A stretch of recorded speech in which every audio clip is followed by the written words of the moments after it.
How you doing? My name is Michael MacIvor. I'm here today at 825 Records. I'd like to take a little bit of time to discuss the instrument that's in my hand right now.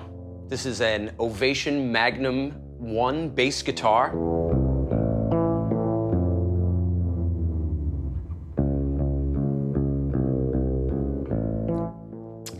This particular instrument, you don't really come by them very often. For one, they were only produced from 1974 to 1978. And as you'll see, this is a fretless model. It really is a very, very unique instrument. I'll let you know a little bit about the history of it. The company, Kamen Musical Instruments, was founded by Charles Kamen, who was an engineer and developed the Kamen helicopter sometime in the 1940s. Charles was also an amateur musician, guitar player, so he always had that kind of musical bug and love for instruments.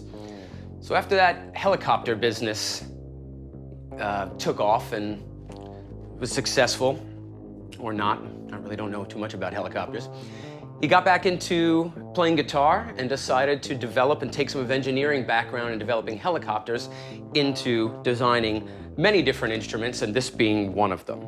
It's a mahogany body, one piece, a mahogany neck with an ebony fingerboard.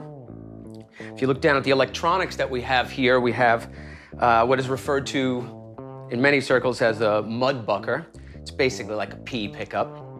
We have one jazz pickup as well in the bridge. Other kind of peculiar things, as you'll notice, this whole aluminum rail system as well as bridge that I can only imagine kind of came from Charles's developing helicopters. Never seen it before. One of the cool things about it too is these aluminum rails provide a rail, just like many different players will have installed on their instruments, to provide a place to keep their thumb everywhere, since you don't really have access directly to a pickup.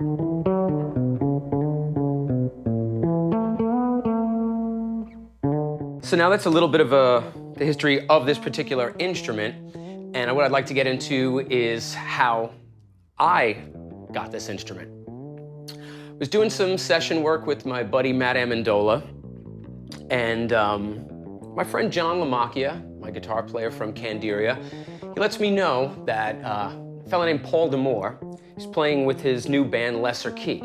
Now, Paul was the original bass player from the band Tool. The very first time I saw Tool perform, Paul was playing an Ovation Magnum 1 bass fretted. So when John told me that Lesser Key was coming to town, I immediately thought about the first time I saw Paul D'Amour play the bass.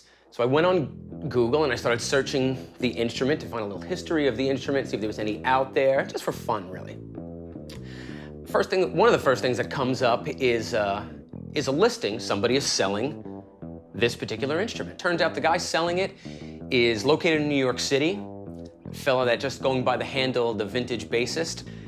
The guy right back to me and says, yeah, absolutely, you can come check it out. That's cool, no problem. Here's my number, here's my email, yada, yada, come check it out.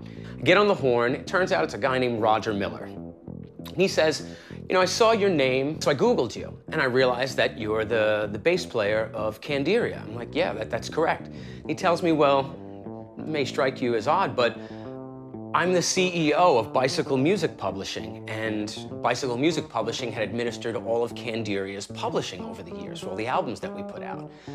So immediately we kind of have that, you know, like, whoa, that aha sort of moment. We think it's very, very peculiar, but we both kind of felt like it was meant to be. And I tell you that this thing is going to see a lot of action for all the different projects that I'm involved in particular Candiria, and I'm really, really stoked, and I'm glad that I got to talk to you a little bit about this instrument.